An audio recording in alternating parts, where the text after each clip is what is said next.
น้องๆเคยสงสัยไหมว่าทำไมผู้สมัครบางคนค่ะถึงติดปีกได้ตั้งแต่ครั้งแรกที่ลงสนามและแม้แต่ตัวพี่จุ๋มเองค่ะก็ติดปีกครั้งแรกที่ตัวเองลงสนามได้เหมือนกันทั้งที่พี่จุ๋มเองไม่ใช่คนที่สวยที่สุดและแน่นอนค่ะพี่จุ๋มไม่ใช่คนที่เก่งที่สุดและ100%ค่ะพี่จุ๋มไม่ใช่คนที่แต่งตัวดี grooming เป๊ะที่สุดในวันนั้นนะคะแต่ทำไมกรรมการถึงตัดสินใจเลือกพี่จุ๋มทั้งที่พี่จุ๋มเองไม่เคยมีประสบการณ์ในการทำงานเป็นลูกเรือมาก่อนและพี่จุ๋มเองค่ะก็ไม่เคยสมัครกับสายการบินไหนมาก่อนกาตาร์แอร์เวย์เลยพูดง่ายๆก็คือพี่จุ๋มกระโดดลงโปะเชะกรรมการรับพี่จุ๋มเข้าทำงานและอยู่ยาวกับสายการบินไปถึง9 ปีด้วยกันนะคะทุกคนวันนี้นะคะห้ามพลาดเด็ดขาดเลยเพราะพี่จุ๋มจะมาแชร์อินไซต์นะจากประสบการณ์ของตัวเองเลยที่ทั้งใช้เองนะและสอนลูกศิษย์พี่จุ๋มสังเกตได้เลยค่ะว่ากลุ่มลูกศิษย์ที่ติดปีกไปแล้วเขาจะมีกระบวนการคิดและวิธีการกระทำบางอย่างที่แตกต่างจากกลุ่มลูกศิษย์ที่ยังไม่ติดปีกหากน้องๆยังไม่ติดปีกเนี่ยไม่ต้องเสียใจค่ะมันไม่ได้แปลว่าหนูทำอะไรผิดหรือหนูไม่ดีตรงไหนนะคะเพียงแต่ว่ามันจะมีจุดที่คนที่ติดปีกเขาทำกันไปแล้วแต่คนที่ยังไม่ติดปีกแค่ยังไม่เก็ตและยังไม่ได้ทำเท่านั้นเองนะคะเพราะฉะนั้นคลิปนี้เดี๋ยวเราไปติดตามกันค่ะพลาดไม่ได้เลยนะGood morning, ladies and gentlemen. Welcome on board Qatar Airways flight QR966.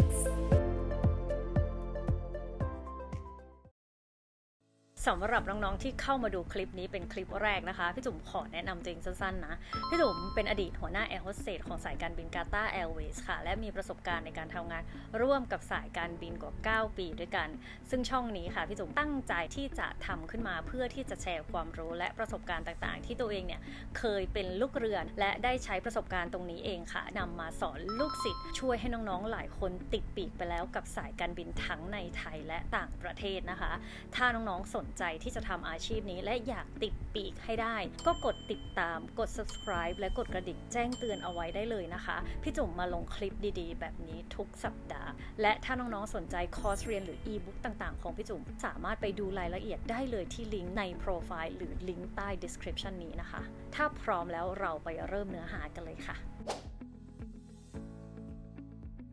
เรามาดูประเด็นแรกกันนะคะจุดแรกเลยเนี่ยที่พี่จุ๋มสังเกตได้นะจากทั้งตัวเองนะคะแล้วก็จากลูกศิษย์กลุ่มที่ติดปีกไปแล้วพวกเราค่ะจะมีสิ่งนี้เหมือนกันเลยค่ะ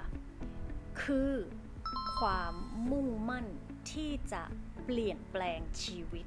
ตัวเองค่ะคือในอดีตเนี่ยพี่จุ๋มไม่ได้ตั้งใจเลยนะคะที่จะอยากจะมาเป็นแอร์โฮสเตสหรือคิดว่าตัวเองจะได้มาเป็นลูกเรือของสายการบินแบบโอ้โหระดับยักษ์ใหญ่อย่างกาตาร์แอร์เวย์อย่างเงี้ยแต่มันมีจุดเปลี่ยนของชีวิตพี่จุ๋มค่ะที่สมัยนั้นเนี่ยพี่จุ๋มเพิ่งกลับมาจากอเมริกานะคะเพราะว่าคุณแม่พี่จุ๋มป่วยนะคะเป็นโรคมะเร็งระยะสุดท้ายถ้าเราไม่กลับเราอาจจะไม่ได้เจอคุณแม่อีกแล้วทีนี้ค่ะพอพี่จุ๋มกลับมาสักพักคุณแม่ก็ได้เสียชีวิตซึ่งโมเมนต์ตรงนั้นนะคะมันเป็นโมเมนต์ที่พี่จุ๋มลอสมากๆเลยแล้วก็รู้สึกว่าตัวเองหลงทางตัวเองเนี่ยจริงๆแล้วจะต้องกลับไปเรียนต่อที่อเมริกาแต่ปัญหาคือเราไม่สามารถโฟกัสได้แล้วไงคะคือเราลอสไปแล้วอะคือมันอยู่ในช่วงในจังหวะที่เราแบบสูญเสียคุณแม่มันก็เลยทำให้พี่จุ๋มอะค่ะเริ่มที่จะมาคิดถึงความฝันหรือความหวังหรือสิ่งที่เราอยากจะทำต่อไปในอนาคตมันก็เลยเป็นจุดเริ่มต้นค่ะที่ทำให้พี่จุ๋มเปิดใจรับกับอาชีพแอร์โฮสเตสและบวกกับโอกาสที่เพื่อนก็มาแนะนำพอดีด้วยค่ะมันก็เลยเป็นจังหวะและโอกาสแต่สิ่งที่พี่จุ๋มรู้เลยว่าที่พี่จุ๋มมีคือความมุ่งมั่นที่จะไม่ใช้ชีวิตแบบเดิมค่ะพี่จุ๋มต้องการชีวิตใหม่และชีวิตนั้นที่ทำงานไปด้วยและได้ท่องเที่ยวรอบโลกตอนที่ตัวเองอายุอย่างน้อยก็เป็นจุดที่พี่จุ๋มอยากจะเปลี่ยนแปลงชีวิตตัวเองและมันยังมีเรื่องราวของลูกศิษย์หลายๆคนเลยค่ะที่คล้ายๆกันทุกคนค่ะไม่ใช่แค่อยากทำตามความฝันความมุ่งมั่นที่จะทำตามความฝันพี่จุ๋มมองว่ามันไม่มากพอ เราต้องมุ่งมั่นที่จะเปลี่ยนแปลงชีวิตตัวเองเพราะจุดนี้มันจะทำให้เรา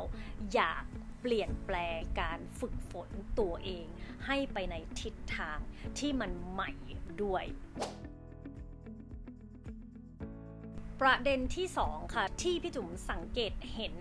ได้แบบชัดเจนเลยนะคะน้องกลุ่มที่ติดปีกไปแล้วค่ะและตัวพี่จุ๋มเองแล้วก็เพื่อนลูกเรือที่พี่จุ๋มเคยทำงานด้วยกันนะเขาจะมีสิ่งนี้ค่ะเขาจะเป็นคนที่ล้มกี่ครั้งก็ลุกทุกครั้งค่ะยกตัวอย่างเรื่องของน้องอุ้มนะคะลูกศิษย์ที่พี่จุ๋มเคยเล่าให้ฟังไปในหลายๆคลิปเนาะซึ่งตอนนี้นะคะนางก็เป็นลูกเรือของการบินไทยไปเรียบร้อยแล้วนะคะบินน่าจะครบปีแล้วแหละคืออุ้มอะค่ะไม่ได้ติดปีกตั้งแต่ครั้งแรกเหมือนพี่จุ๋มก็จริงนะเชื่อไหมว่าอุ้มอะเป็นคนที่เฟลแบบหลายสายการบินมากโดนรีเจ็คแทบจะทุกสายเลยอะในไทยเนาะเพราะว่าน้องอุ้มนะคะมุ่งเป้าไปที่สมัครที่สายไทยคือนางแบบรู้สึกว่าจะล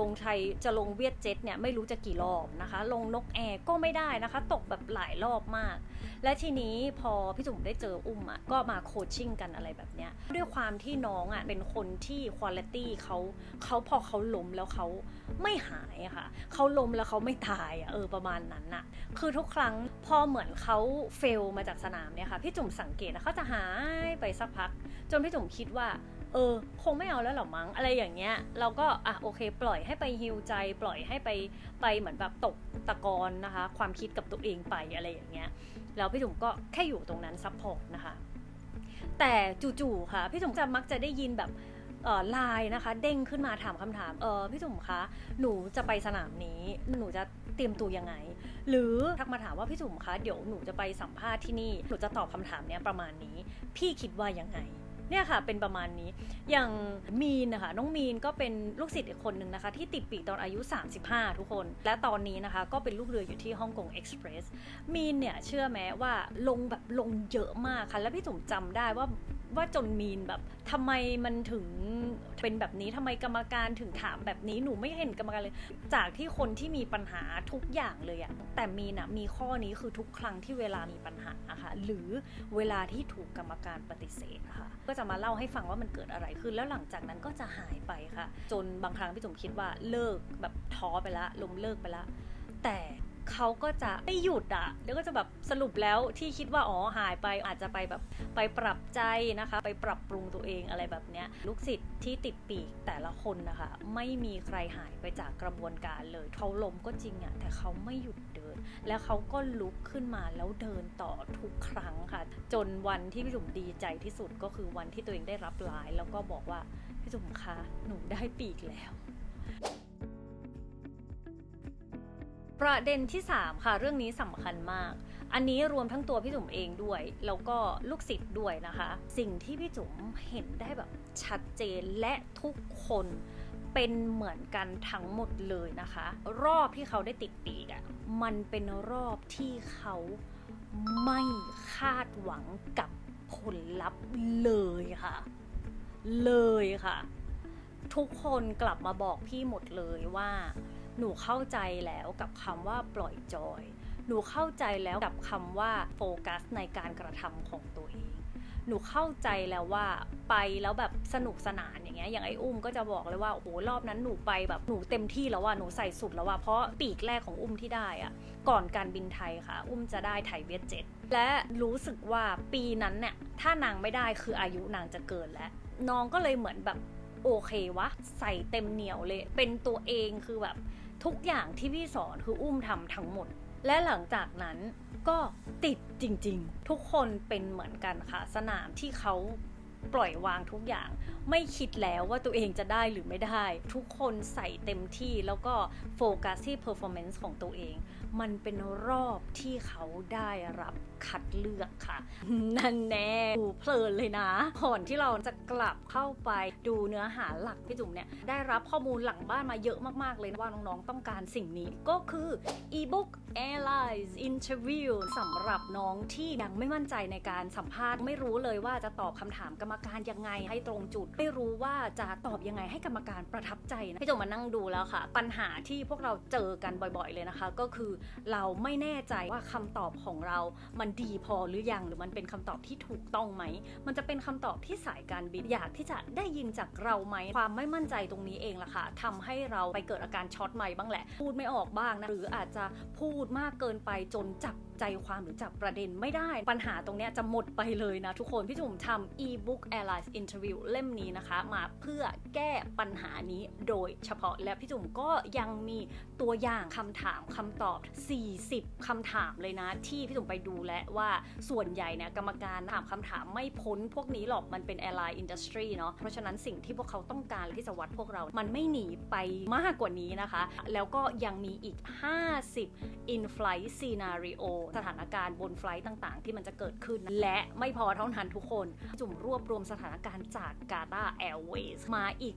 14สถานการณ์ที่พี่จุ่มเจอแบบทุกวันแล้วเราจะต้องแก้นะคะทั้งหมดทั้งมวลนี้ค่ะพี่จุ่มได้รวบรวมเป็นแนวทางการตอบคำถามเป็นสไตล์พี่จุ่มเองใครที่ไม่รู้จะตอบอะไรยังไงใช้ตรงนี้ไปเป็นไกด์ไลน์เอามาปรับเป็นแนวคำตอบของตัวเองได้เลยหรือถ้าใครอยากที่จะมีคำตอบเป็นของตัวเองจริงๆนะอยากให้กรรมการเห็นว่าเราแบบ authentic เป็นตัวจริงจุ่มก็มี5 framework วิธีการหาคำตอบด้วยตัวเองให้กรรมการเห็นได้ชัดเจนแล้วว่าคนนี้แหละคือตัวจริงใครนะที่ติดปัญหาเรื่องนี้จุ่มแนะนำนะดีมากๆเลยเป็น e-book นะคะสามารถดาวน์โหลดเก็บไว้ในเครื่องได้เลยเอาไปอ่านที่ไหนก็ได้ในรถไฟฟ้าก็ได้ตอนรถติดก็ได้ตอนพักทำงานก็เอาหนังสือของพี่จุ๋มนะขึ้นมาอ่านขึ้นมาพัฒนาตัวเองปรับความคิดปรับ mindset มาเตรียมตัวสัมภาษณ์งานกับสายการบินไปได้เลยวันนี้พร้อมแล้วนะทุกคนสั่งซื้อได้เลยที่ลิงก์หน้าโปรไฟล์หรือว่าใต้ description ของคลิปนี้และวันนี้พี่จุ๋มมีโปรโมชั่นพิเศษมากๆเลยนะคะสำหรับคนที่ดูคลิปนี้มีสปินวงล้อรับโค้ดส่วนลดตั้งแต่50 บาทจนถึง300 บาทเลยทุกคนแต่ละโค้ดแต่ละใบมันมีจำนวนไม่เท่ากันนะรีบไปหมุนแล้วก็รีบไปใช้โค้ดได้เลยถ้าโค้ดไหนใช้ไม่ได้แปลว่าหมดแล้วหมดเลยใครที่อยากเป็นตัวจริงในวันสัมภาษณ์วันนี้เริ่มได้เลยนะจ๊ะไปกดสั่งซื้อกันได้เลยจ้าประเด็นที่ 4เรื่องนี้ไม่พูดไม่ได้เลยค่ะเพราะสิ่งที่ลูกศิษย์ที่ติดปีกนะคะและตัวพี่จุ๋มเองมีเหมือนกันก็คือทุกคนฝึกฝนและพัฒนาตัวเองอย่างต่อเนื่อง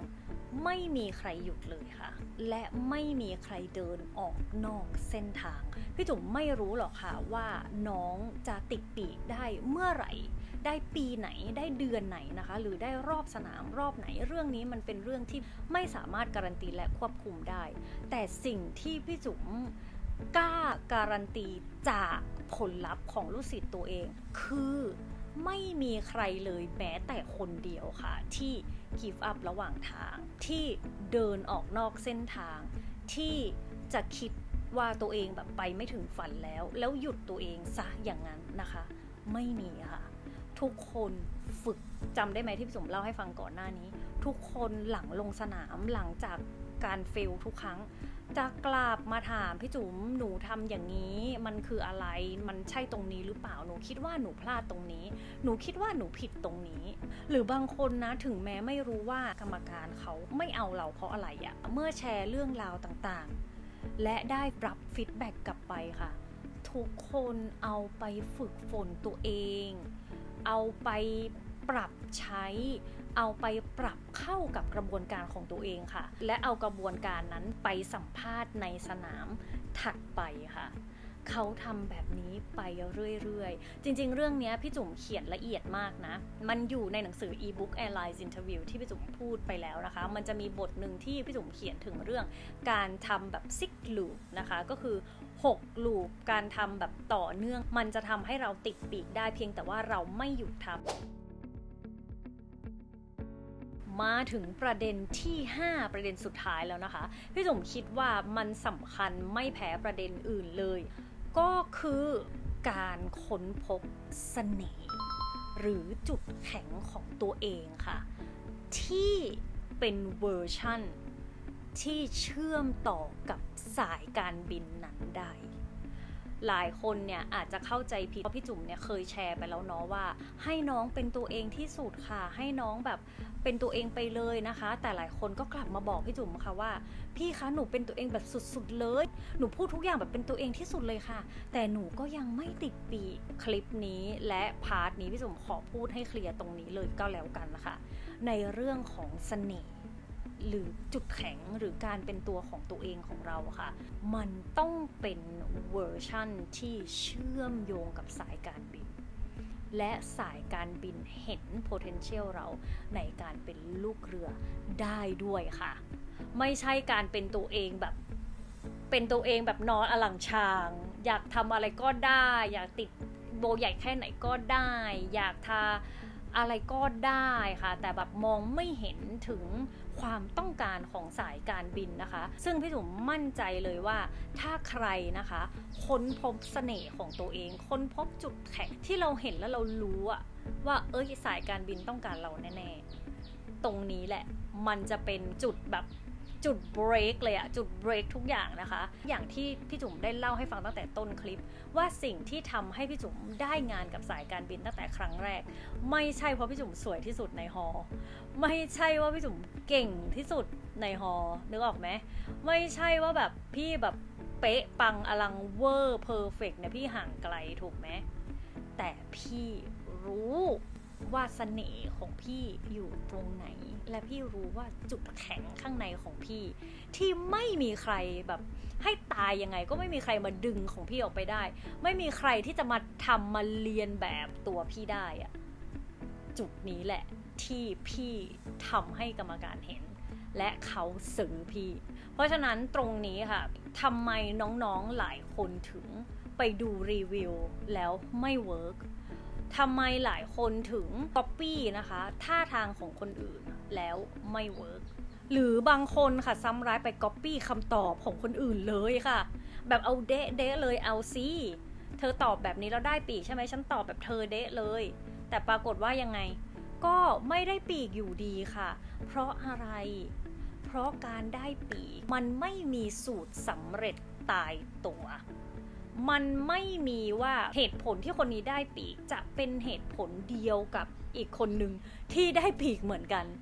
นึกออกไหมเพราะฉะนั้นค่ะเวลากรรมการเลือกแต่ละคนที่เขาจะรับไปเป็นลูกเรือไปเป็นแบรนด์แอมบาสเดอร์ของสายการบินเขาเนี่ยเขาก็ต้องคัดเลือกเอาคนที่มีจุดแข็งมีจุดต่างและมีจุดเด่นนะคะที่เป็นของตัวเอง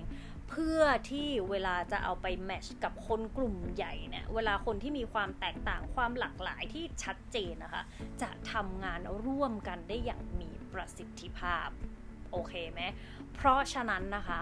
ถ้าวันนี้น้องยังรู้สึกว่าหนู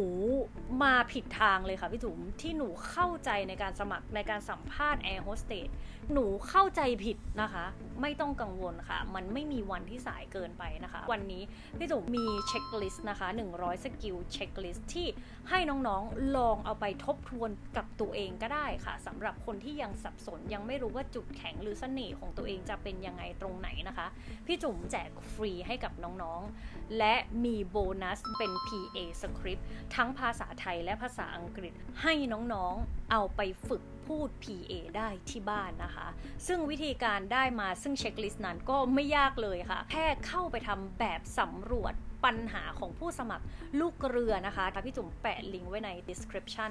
ใต้คลิปนี้หลังจากที่น้องๆทำแบบสำรวจเสร็จก็จะได้รับไฟล์เข้าไปทำกันเลยนะคะเริ่มต้นวันนี้ยังไม่สายค่ะให้คิดว่าเริ่มต้นช้ายังดีกว่าผิดทางไปเรื่อยๆโอเคไหมและนี่ก็คือ5ประเด็นค่ะที่พี่จุ๋มแกะรอยจากตัวเองและลูกศิษย์นะคะว่าเขามีอะไรที่มันคอมมอนที่มันเหมือนกันนะพี่จุ๋มก็จับมามัดรวมกันนะคะแล้วก็เอามาแชร์ให้น้องๆใครที่อยากได้ไกด์ไลน์พี่จุ๋มก็มีคอร์สออนไลน์นะคะเป็น Airline Ambassador Blueprint เนาะเป็นหลักสูตรที่พี่จุ๋มเอามาปรับค่ะจากที่ตัวเองใช้แล้วก็จากประสบการณ์ที่ช่วยให้ลูกศิษย์ได้ติดปีกไปแล้วนะคะใครสนใจดูรายละเอียดได้ที่ลิงก์ในโปรไฟล์หรือใต้ description นี้โ วันนี้พี่จุ๋มขอลาไปก่อนนะคะวันอังคารหน้านะคะพี่จุ๋มจะมาแชร์เรื่องอะไรติดตามกันด้วยนะคะและอย่าลืมนะเราจะมาเจอกันไลฟ์สดใน TikTok ค่ะทุกวันศุกร์ 11 โมงด้วยใครนะคะอยากพูดคุยกับพี่จุ๋มสดๆไปเจอกันที่นั่นได้เลยโอเคไหมวันนี้ไปแล้วจ้าหวังว่าจะได้ข้อมูลเอาไปปรับไปพัฒนาตัวเองกันนะจ๊ะ Good morning ladies and gentlemen welcome on board Qatar Airways Flight Q